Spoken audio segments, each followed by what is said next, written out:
Hello बच्चों, अब हम पढ़ने वाले हैं स्फेरिकल मिरर के बारे में। इससे पहले हम लाइट और रिफ्लेक्शन के बारे में पढ़ चुके हैं। उम्मीद करता हूं कि आपको समझ में आया होगा। अब इसमें हमें क्या पढ़ना है, हम पढ़ेंगे स्फेरिकल मिरर के बारे में और उसके टाइप्स के बारे में। इसके साथ ही साथ कुछ डेफिनेशन है वो भी हम पढ़ेंगे जो बोर्ड एग्जाम्स में पूछा जाता है, इसलिए ये आपको ध्यान से समझ के पढ़ना है। ठीक है, तो अब हम स्टार्ट करते हैं। स्फेरिकल मिरर, देखो स्फेरिकल मिरर क्या होता है कि वो मिरर मतलब वो मिरर जिसका, ठीक है, जिसका जो रिफ्लेक्टिंग सरफेस होता है, जिसका भी रिफ्लेक्टिंग सरफेस होता है, या तो वो अंदर की ओर धंसा रहता अंदर की ओर, या फिर वो बाहर की ओर निकला हुआ होता है, तो उसी को हम क्या बोलते हैं, स्फेरिकल मिरर। स्फेरिकल मिरर को हम गोलीय दर्पण भी बोल सकते हैं हिंदी में, गोलीय दर्पण। ठीक है, मतलब वो मिरर, वो दर्पण जिसका जिसका जो रिफ्लेक्टिंग सरफेस होता है, जहां से लाइट रिफ्लेक्ट होती है, वो वाला भाग या तो अंदर की ओर दबा हुआ रहता, मतलब अंदर की ओर धंसा हुआ होता, या फिर बाहर की ओर निकला हुआ होता, उसे हम क्या बोलते हैं, स्फेरिकल मिरर। ठीक है, उम्मीद है कि आपको ये बात समझ में आई होगी। जैसे हम स्पून को देखो, स्पून का एक भाग तो अंदर की ओर धंसा हुआ होता है और दूसरा भाग बाहर की ओर निकला हुआ होता है, तो हम इसको एक स्फेरिकल मिरर की तरह बोल सकते हैं। ठीक है, मतलब स्फेरिकल मिरर जिसका एक भाग धंसा हुआ हो सकता है, मतलब जहां से लाइट रिफ्लेक्ट होगी, या तो वो धंसा हुआ हो सकता है या फिर वो बाहर की ओर निकला हुआ हो सकता है। ठीक है, तो उसी को हम बोलेंगे स्फेरिकल मिरर। ठीक, तो अब बात आती है कि स्फेरिकल मिरर कितने टाइप्स का होता है। स्फेरिकल मिरर दो टाइप्स के होते हैं। ठीक है, एक हो गया कॉन्वेक्स मिरर, दूसरा हो गया कॉनकेव मिरर। ओके, तो सबसे पहले हम पढ़ते हैं कॉन्वेक्स मिरर के बारे में। किसके बारे में, कॉन्वेक्स मिरर। तो कॉन्वेक्स मिरर क्या होता है, कॉन्वेक्स मिरर की डेफिनेशन क्या होगी, पहले हम ये देखो कॉन्वेक्स मिरर क्या हो गया, दोज मिरर, वो मिरर जिसका रिफ्लेक्टिंग सरफेस बाहर की ओर निकला हुआ होता है, मतलब जिसका रिफ्लेक्टिंग सरफेस बाहर की ओर निकला हुआ होता है, उसको हम क्या बोलेंगे, convex mirror. Those spherical mirrors with reflecting surface curved outward, ठीक है, are called convex mirror। जैसे जैसे देखो, अब ये हो गया, ये अब ये देख रहे हो, ये बाहर की ओर कर्व आउट है कि नहीं है, बाहर की ओर निकला हुआ, तो इसको हम क्या बोल सकते हैं, कॉन्वेक्स मिरर। ठीक है, तो अब मिरर है, तो अब आप लोग जो घर में मिरर यूज करते हैं, अब उसके पीछे आप देखते हो कोटिंग हुई होती है। ठीक है, कलर हुआ होता है, मतलब पीछे सिल्वर की कोटिंग की हुई, जिससे कि लाइट रिफ्लेक्ट हो जाए, तो इसीलिए इसके पीछे क्या हो जाती है, इसके पीछे हम क्या कर देते हैं, कोटिंग कर देते हैं किसी चीज के, जिससे कि लाइट इसको पार ना कर सके, इससे रिफ्लेक्ट हो जाए। ठीक है, तो इस यहाँ पे हम क्या कर देते हैं, कोटिंग। तो अब देखो इसको हम, अब ये बाहर की ओर निकला हुआ है, तो इसको हम क्या बोल सकते हैं, इसको बोलेंगे हम कॉन्वेक्स मिरर, जिसका पीछे वाला भाग बिल्कुल पेंटेड रहता है। ठीक, तो ये हो गया, आप समझ गए होंगे कॉन्वेक्स मिरर क्या होता है।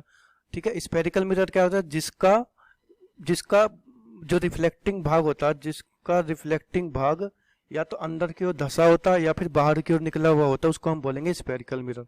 स्फेरिकल मिरर कितने तरह का होता है, दो, कॉन्वेक्स और कॉनकेव।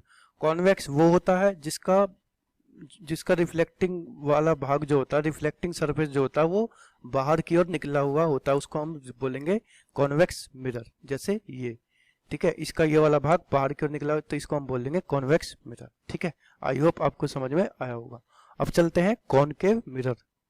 देखो कॉनकेव मिरर की बात की जाए तो कॉन्वेक्स में क्या था, जो रिफ्लेक्टिंग सरफेस था वो बाहर की ओर निकला हुआ था। ठीक है, तो दो, अब कॉनकेव में क्या होगा, दो spherical mirror with reflecting surface curved inward. अब कॉन्वेक्स में था कि वो बाहर की ओर था, ठीक है, आउटवर्ड था। अब इसमें क्या है, जो रिफ्लेक्टिंग सरफेस होगा वो इनवर्ड की ओर होगा, तो उसको हम क्या बोल देंगे, कॉनकेव मिरर। जैसे जैसे ये देख सकते हो आप, ये इस तरह से। ठीक है, अब ये वाला भाग ये अंदर की ओर धंसा हुआ है ना, धंसा हुआ, लेकिन कॉन्वेक्स में क्या था, ये वाला भाग बाहर की ओर निकला हुआ था, तो इसको हम बोल देंगे कॉन्वेक्स और इसको बोल देंगे कॉनकेव।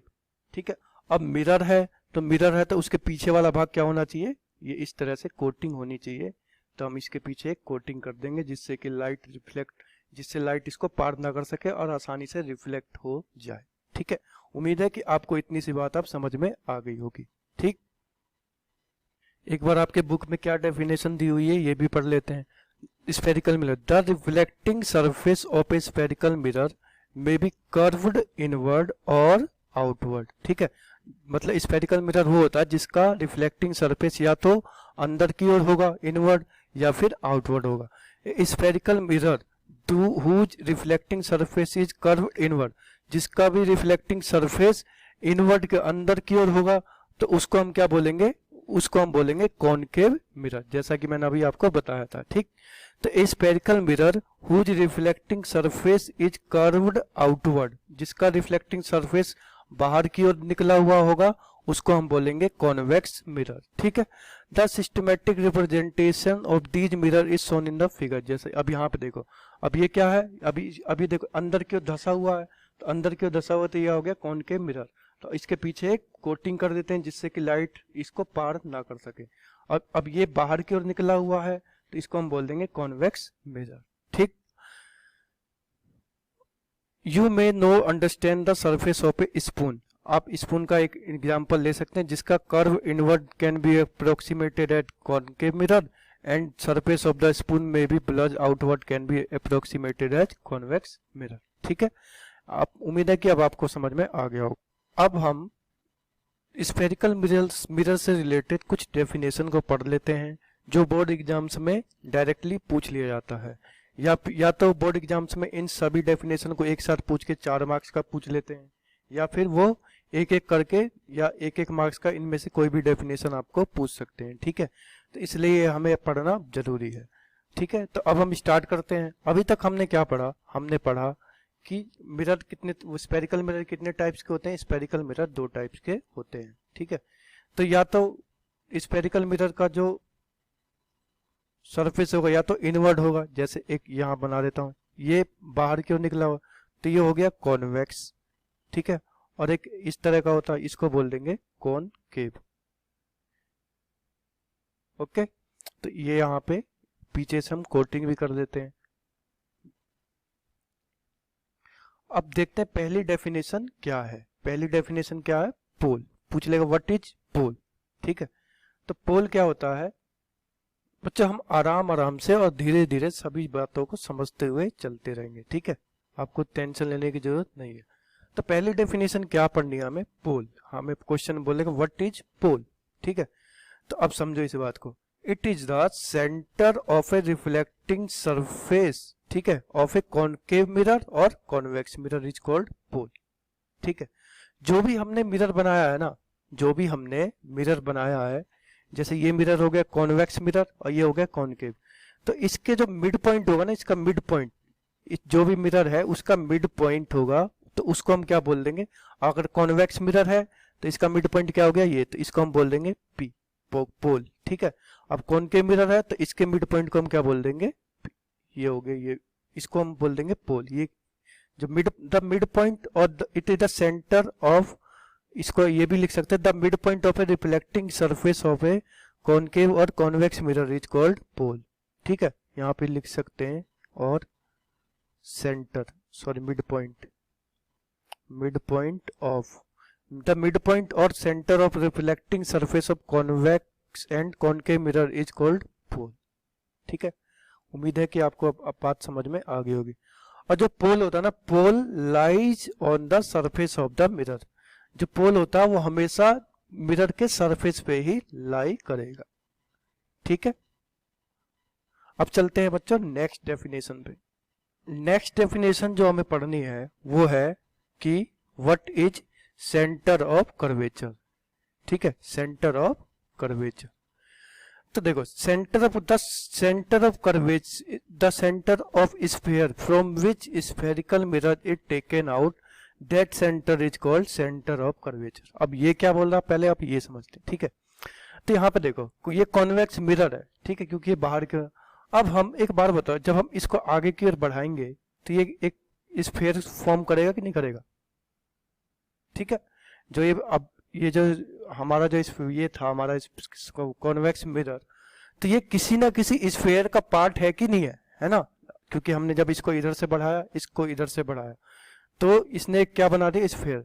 तो इसी जिस भी स्फेयर का ये पार्ट है ना, तो उसी स्फेयर के सेंटर को हम क्या बोलेंगे, सेंटर ऑफ कर्वेचर। क्या बोलेंगे, सेंटर ऑफ कर्वेचर। ठीक है, तो इसको किससे डिनोट करते हैं, सी से। आई होप आपको बात समझ में आई होगी। जैसे जैसे ये मान लो मैंने ये बना दिया, ठीक, ये मान लो ये हमारा कॉन्वेक्स मिरर है।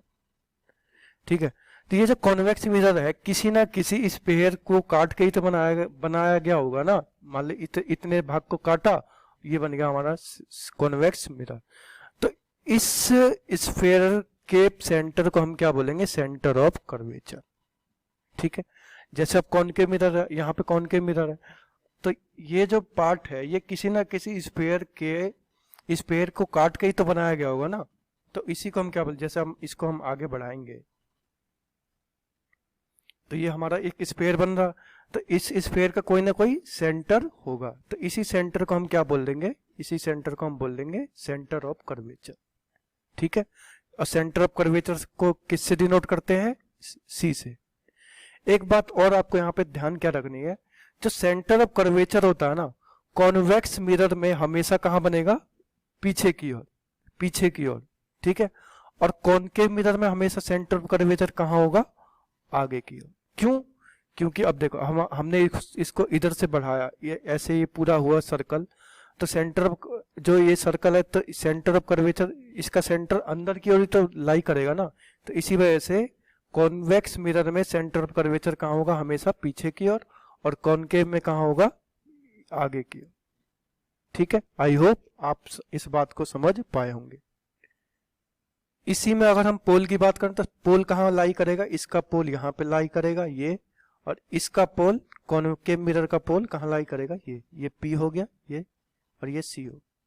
ठीक है, आई होप आप इतनी सी बात समझ पाए होंगे। अब चलते हैं नेक्स्ट डेफिनेशन हमें क्या पढ़नी है, प्रिंसिपल एक्सिस। ठीक है, प्रिंसिपल एक्सिस अभी तक हमने क्या पढ़ा, सेंटर ऑफ कर्वेचर पढ़ लिया, दूसरी चीज हमने पढ़ ली है पोल। ठीक है, तो प्रिंसिपल एक्सिस क्या होता है, तो जो line joining the centre of curvature and pole is called principal axis. ठीक है, ये क्या बोल रहा है, जो भी line principal centre of curvature और पोल को जोड़ेगी उसी को हम क्या बोल देंगे। जैसे अब ये लाइन है, इस लाइन ने पोल और सेंटर ऑफ कर्वेचर को जोड़ा, तो इसको हम क्या बोल देंगे, प्रिंसिपल एक्सिस। ठीक है, अब इस केस में कॉनकेव मिरर के केस में ये सी हो गया, पी, इसको कोई ना कोई लाइन तो जोड़ेगी, तो इसको हम क्या बोल देंगे, प्रिंसिपल एक्सिस। ठीक है, आप इन सब डेफिनेशन को अपनी कॉपी में नोट डाउन करते हुए चलेंगे। ठीक है, आई होप आप इतनी सी बात समझ पाए होंगे। अब चलते हैं नेक्स्ट डेफिनेशन पे। अगले डेफिनेशन पे जाने से पहले हम एक बार देख लेते हैं कि हमने अभी तक क्या क्या सीखा है। हमने सीखा कि स्फेरिकल मिरर क्या होता है, स्फेरिकल मिरर जिसमें या तो उसकी सरफेस अंदर की धसी हुई होगी या फिर बाहर, तो उसको हम बोलेंगे स्फेरिकल मिरर। ठीक है, तो हमने पहली डेफिनेशन क्या पढ़ी थी, पोल। ठीक, तो कोई भी स्फेरिकल मिरर का जो सेंटर या मिड पॉइंट होगा उसको हम बोलेंगे पोल। ठीक है, ये हो गया पोल। ठीक, और सेंटर ऑफ कर्वेचर क्या होता है, जो भी स्फेरिकल मिरर है वो किसी ना किसी स्फेयर से का भाग होता है, तो उसी स्फेयर के भाग को हम, उसी स्फेयर के सेंटर को हम क्या बोलेंगे, सी। तो ये हो गया सी। ठीक है, तीसरी डेफिनेशन हमने पढ़ी प्रिंसिपल, जो भी लाइन सी और पी को मिलाएगी उसको हम बोल देंगे प्रिंसिपल एक्सिस। ठीक, अभी तक हमने इतना पढ़ा है। ओके, अब चलते हैं नेक्स्ट डेफिनेशन पे। अगली डेफिनेशन हमें क्या पढ़नी है, प्रिंसिपल फोकस। अब इसे समझते हैं कि ये क्या है। प्रिंसिपल फोकस क्या होता है, when parallel rays of light coming from infinite direction of infinity when incident on the surface of the mirror then it will reflect all these light and meet at a point. ठीक है, ये क्या कह रहा है कि जब parallel raise मतलब बहुत सारी रेज होती हैं, जब वो हमारे मिरर से टकराती है, अब वो मिरर कैसा भी हो सकता है, या तो वो कॉनकेव मिरर हो सकता है या फिर वो कॉन्वेक्स मिरर हो सकता है। ठीक है, जब भी बहुत सारी लाइट उस मिरर से टकराती हैं तो वो मिरर क्या करेगा, उन सभी लाइट को रिफ्लेक्ट कर देता। जब वो लाइट सारी रिफ्लेक्ट होके जब वो सारी लाइट एक पर्टिकुलर पॉइंट पे मीट करती हैं, तो उसी पॉइंट को हम क्या बोलते हैं, उसी पॉइंट को हम बोल लेते हैं प्रिंसिपल फोकस। अब ये क्या बोल रहा हम यहाँ पे एक बार समझ लेते हैं। जैसे यहाँ पे मैंने बना दिया, ये मान लिया हमारा, ये क्या है, अब आप बताओ, ये है कॉनकेव मिरर, क्योंकि ये अंदर की ओर धंसा, ये हो गया कॉनकेव मिरर, ठीक है। अब कॉनकेव मिरर, तो इसके मिड पॉइंट को हम क्या बोलेंगे, आपको मैंने बताया था, इसके मिड पॉइंट को हम बोलेंगे पी, पोल, पोल, ठीक है। अब ये कॉनकेव में ये किसी ना किसी मिरर का पार्ट है, तो यहाँ पे इसका ये क्या हो गया, यहाँ पे सी, ठीक है। जो पी, सी और पी को मिलाता है उसको हम क्या बोलते हैं, प्रिंसिपल एक्सिस, ठीक है। इतनी बातें आप समझ पहले ही पढ़ चुके हैं। तो अब इस केस में क्या होगा, देखो, अब देखो, अब लाइट है, वो लाइट तो कहीं से भी आ सकती है, यहाँ से भी आ सकती है, यहाँ से भी आ सकती है, कहीं से भी आ सकती है, हमें नहीं पता, इनफाइनाइट डायरेक्शन से आ सकती है, ठीक। तो अब वो मिरर क्या करेगा, देखो, अब लाइट आई, लाइट इस मिरर से टकरा के, जब इस मिरर से टकराती है तो ये लाइट को क्या कर देता है, रिफ्लेक्ट कर देता है। ये इधर रिफ्लेक्ट कर दिया, इसने इसको इधर रिफ्लेक्ट कर दिया, इसने इसको इधर रिफ्लेक्ट कर दिया, इसने इसको इधर रिफ्लेक्ट कर, ठीक है। अब ये सारी लाइट रिफ्लेक्ट होके किसी एक पॉइंट पे मिल रही है, किसी ना किसी एक पॉइंट पे मिलेंगी, ठीक है। तो उसी पॉइंट को हम क्या बोल देते हैं, फोकस, ठीक है। आई होप अब आप बात को अच्छे से समझ पाए हो, ठीक है। जैसे ये कोई मिरर है, यहाँ से लाइट आई, यहाँ से लाइट आई, यहाँ से लाइट, कहीं से भी लाइट आ सकती, ये किसी ना किसी एक लेंस से टकरा के, मिरर से टकरा किसी ना किसी एक पॉइंट पे मिलती हैं, तो उसी पॉइंट को हम क्या बोलते हैं, प्रिंसिपल फोकस, ठीक है। आई होप अब आप बात को समझ पाए होंगे, ठीक है। अब चलते हैं बच्चों नेक्स्ट डेफिनेशन पे। अगली डेफिनेशन जो हमें पढ़नी है वो पढ़नी है कि एपर्चर क्या होता है, ठीक है। तो एपर्चर क्या होता है, diameter of a circular outline of a reflecting surface is called aperture, ठीक है। अब ये क्या बोल रहा है, पहले ये देखते हैं कि जैसे कि हमारा ये मिरर है, ठीक है, ये कौन सा मिरर है, ये हो गया हमारा कॉनकेव मिरर, ठीक है। अब कॉनकेव मिरर है, ठीक। अब जो मैंने बताया आप उसको एक बार रिवाइज करो। अब इसके मिड पॉइंट को हम क्या बोलेंगे, पोल, तो इसको हम किससे डिनोट करते हैं, पी से, ठीक है। और ये मिरर किसी ना किसी स्फेयर का पार्ट है, तो उसका कोई ना कोई मिड पॉइंट होगा, तो इसका मिड पॉइंट मान लिया हमने यहाँ पे, ठीक है। इसको हम किससे डिनोट करेंगे, इसको हम डिनोट करेंगे सी से। जो सी और पी को मिलाता उसको हम क्या बोलते हैं, उसको हम बोलते हैं क्या, प्रिंसिपल एक्सिस, ठीक है। और फोकस क्या होता है, जब भी लाइट लेंस से टकरा कर या मिरर से टकरा कर जिस पॉइंट पे मिलेगी उस पॉइंट को हम क्या बोल देते हैं, फोकस। तो अब जो फोकस होगा हमेशा सी और पी के बीच में ही होगा, ये भी बात आपको ध्यान रखनी है, ठीक है। ये 3 से 4 चीजें हम सीख चुके हैं। अब बात आती है कि एपर्चर क्या होता है। एपर्चर क्या होता है, जो भी हमारा मिरर है उस मिरर के जो सर्कुलर शेप का, जो भी ये सर्कुलर का शेप, सर्कल का ही तो शेप है, तो उसी के हम डायमीटर को हम क्या बोल देंगे, एपर्चर। तो इसको हम क्या बोल देंगे, एपर्चर, ठीक है। अगर यहाँ पे बात आती है कॉन्वेक्स मिरर की, तो कॉन्वेक्स मिरर के लिए एपर्चर क्या हो जाएगा, ये वाली चीज, ये जो ऊपर इसको और इसको मीट करेगी उसको हम बोलेंगे एपर्चर, ठीक है। आई होप अब आप बात को समझ पाए हो, ठीक है। एक बार हम दोबारा से रिवाइंड कर देते हैं, हमने क्या क्या सीखा है। हमने आज के वीडियो में सीखा कि स्फेरिकल मिरर 2 तरह के होते हैं, या तो वो कॉन्वेक्स होगा या फिर वो कॉनकेव होगा, ठीक है। कॉन्वेक्स वो होगा अगर उसका भाग, मतलब जो भी उसका पार्ट है, अगर बाहर की ओर होगा तो उसको हम कॉन्वेक्स बोलेंगे, अगर अंदर की ओर धंसा होगा तो उसको हम कॉनकेव बोल देंगे, ठीक है।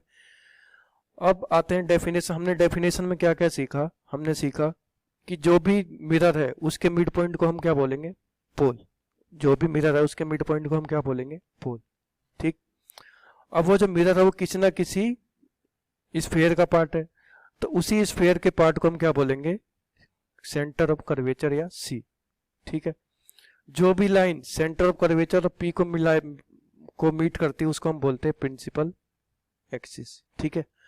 और कोई भी लाइट किस मिरर से टकरा कर जिस भी पॉइंट पे मीट करेगी उसको हम बोलेंगे फोकस। फोकस हमेशा सी और पी के बीच में लाई करता है। ठीक है, अगला डेफिनेशन हमने क्या पढ़ा, अपर्चर जो भी सर्कुलर पार्ट है मिरर का वो उसके डायमीटर को हम क्या बोलेंगे, अपर्चर। ठीक है, एक बात और कि जो अगर कॉनकेव मिरर होगा तो सी और एफ हमेशा कहाँ लाई करेंगे, हमेशा लाई करेंगे लेफ्ट साइड, इस साइड में। और यहाँ पे अगर कॉन्वेक्स मिरर होगा तो ये सी और पी, ये सी और पी हमेशा कहाँ पे लाई करेंगे, ये हमेशा लाई करेंगे राइट साइड। ऐसा क्यों, क्योंकि अगर हम सर्कल को इस सर्कल को पूरा करें तो जो भी स्फीयर बनेगा उसका सेंटर इस साइड लाई कर रहा है, इस वजह से सी और एफ हमेशा इस साइड रहेंगे। ठीक है, अब हम आपसे मिलेंगे नेक्स्ट वीडियो में, जिसमें हम पढ़ेंगे वो डायग्राम बनाना मिरर से रिलेटेड। हमें डिफरेंट तरह के सिचुएशन दे देगा, हम उसी के अकॉर्डिंग डायग्राम बनाएंगे। ठीक है, अब उसमें उससे पहले हमें कुछ सीखना होगा, वो हम उसमें सीखेंगे। ठीक है, तब तक आप इसे अपने कॉपी में नोट डाउन करें। ठीक, आई होप आपको अच्छे से समझ में आया होगा। मिलते हैं आपसे नेक्स्ट वीडियो में, तब तक अपना ध्यान रखें, ख्याल रखें। मिलते हैं आपसे नेक्स्ट वीडियो में। Thank you.